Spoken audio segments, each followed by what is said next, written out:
Bienvenidos y bienvenidas a Poesía Sin Fin, un podcast para estimular tu interés en la poesía mexicana de los siglos XX y XXI. En cada episodio, presentamos datos biográficos de los y las poetas, abordamos algunos rasgos estéticos de su obra y leemos fragmentos de sus poemas.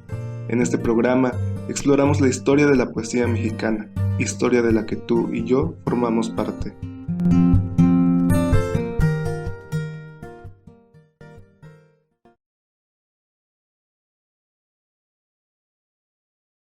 Lenguas y poesía en resistencia, guión basado en el texto de Jessica Saravia.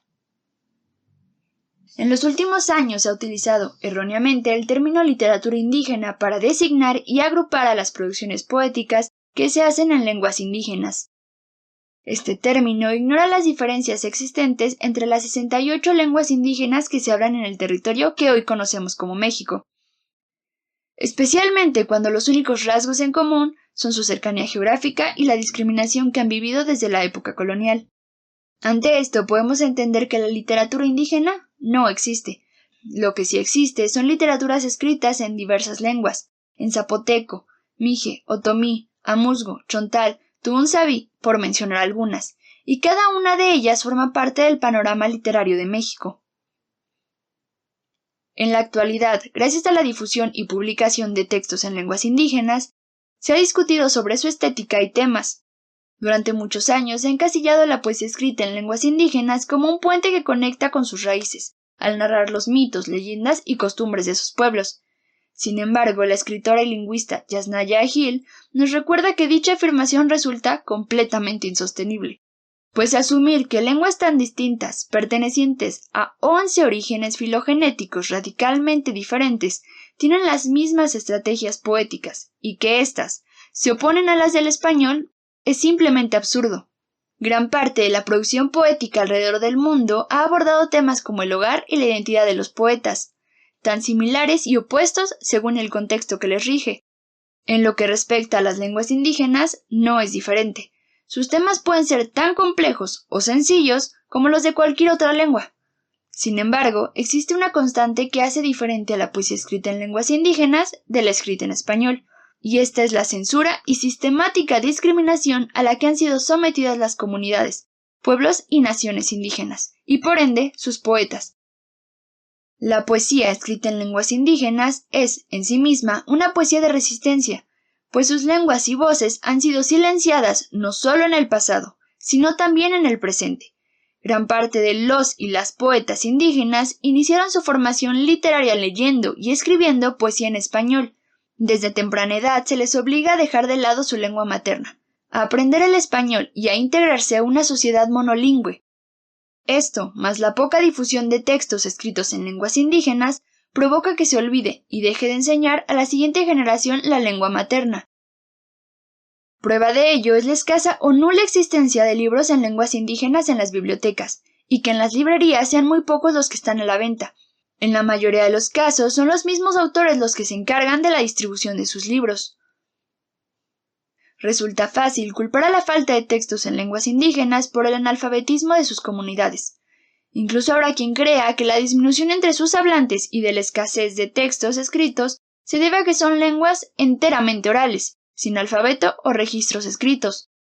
Y si bien es cierto que la oralidad tiene un papel fundamental en las lenguas indígenas, tampoco podemos ignorar los vestigios de escritura en piedra, los códices y la larga tradición colonial en el abecedario latino, que se vio mermada y casi desaparecida con la independencia, cuando el gobierno dejó de aceptar los textos en lenguas indígenas.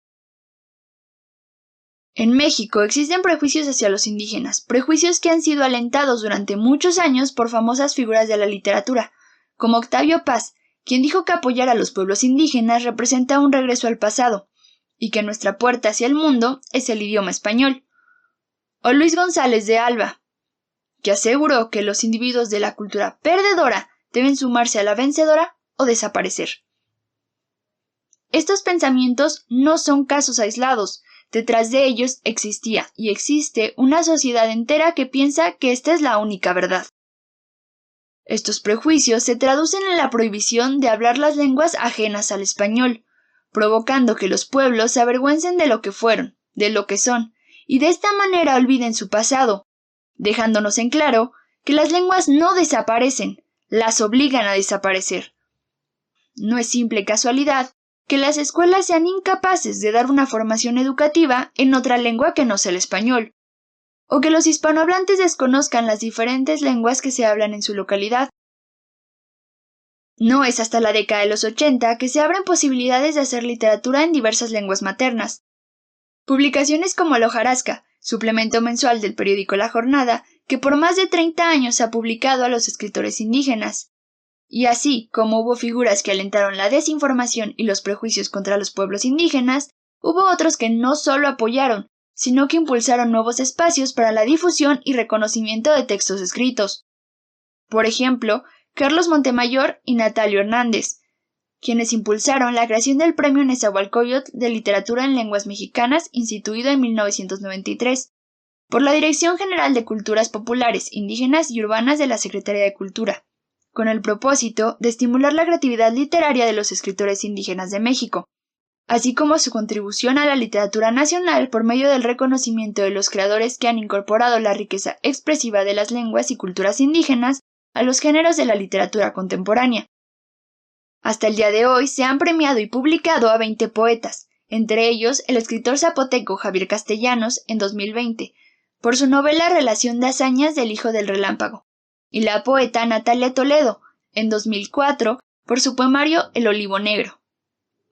El Premio Nezahualcóyotl ha sido precursor de otras distinciones que han sumado el reconocimiento de la literatura en lengua materna, como es el caso del Premio de Literaturas Indígenas de América creado en 2013, y el Premio Sensontle de la Ciudad de México, instituido en 2015, también conocido como Premio a la Creación Literaria en Lenguas Originarias Sensontle. Entre sus ganadores destacan la poeta bilingüe Nadia Ñusaví, también conocida como Nadia López, quien recibió el premio en 2017 por su libro Tierra Mojada, escrito en Tu'unzaví y español. Otras figuras de gran relevancia en la creación, difusión y enseñanza de las lenguas indígenas son las poetas Briseida Cuevas y Margarita León. Briseida Cuevas es miembro fundador de la Asociación de Escritores en Lenguas Indígenas de México. Ha publicado poemas en diversas revistas y periódicos de circulación nacional e internacional. En 2018 recibió la medalla Huicaramé al Mérito en Lenguas de América, en la Feria del Libro de Chihuahua, por su trabajo y logros en la recuperación de las literaturas indígenas. Sus poemas en maya están reunidos en antologías como Flor y Canto, 5 poetas indígenas del sur de 1993, Poesía contemporánea en lengua maya de 1994 y Las lenguas de América, recital de poesía de 2005. La poeta Margarita León, psicóloga de la educación y maestra en psicología cognitiva y aprendizaje de la Universidad Autónoma de Madrid y Flaxo, Argentina, ha participado en diferentes recitales en México y el extranjero. Ha publicado narrativa y artículos sobre la poética originaria. Diseñó e imparte el taller de creación poética originaria en lengua otomí, tepehua y náhuatl, en comunidades de su estado, y presentó en la Feria Internacional del Libro del Palacio de Minería 2015 el libro Palabra que Ilumina. En 2016 publicó el libro Sanjua Dominilla Otomí, en la editorial Piedra Besoar, que activamente impulsa la publicación de documentos en diversas lenguas maternas para distribuirlos de forma gratuita. Ahora se comienza de nuevo a escribir, y en muchos casos a darle continuidad a una tradición escrita interrumpida, que los hablantes también han olvidado.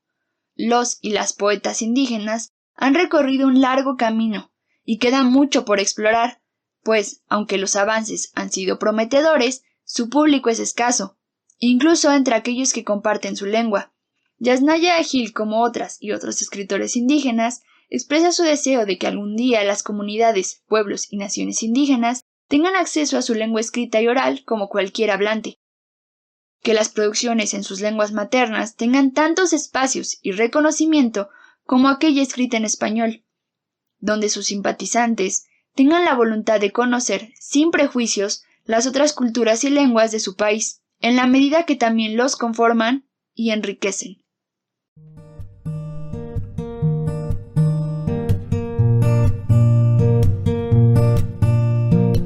Te agradecemos tu presencia. En Poesía Sin Fin somos Edith Telles, Gabriela García, Jessica Sarabia y Julián Díaz, con producción de Mauricio del Olmo y coordinación de Alondra Sánchez. Este es un programa del proyecto editorial Piedra Besoar, y es posible gracias al Programa de Divulgación y Literacidad de la Universidad Autónoma Metropolitana Iztapalapa. Se encuentra bajo una licencia de Creative Commons, reconocimiento Compartir Igual 4.0 Internacional. Si necesitas más información al respecto, te dejamos los links en la descripción. Para la musicalización utilizamos Into the Light de AUG Studios. Este programa se graba y mezcla en el programa de software libre Audacity. Acompáñanos en el siguiente episodio. Ama tu ritmo y rima tus acciones.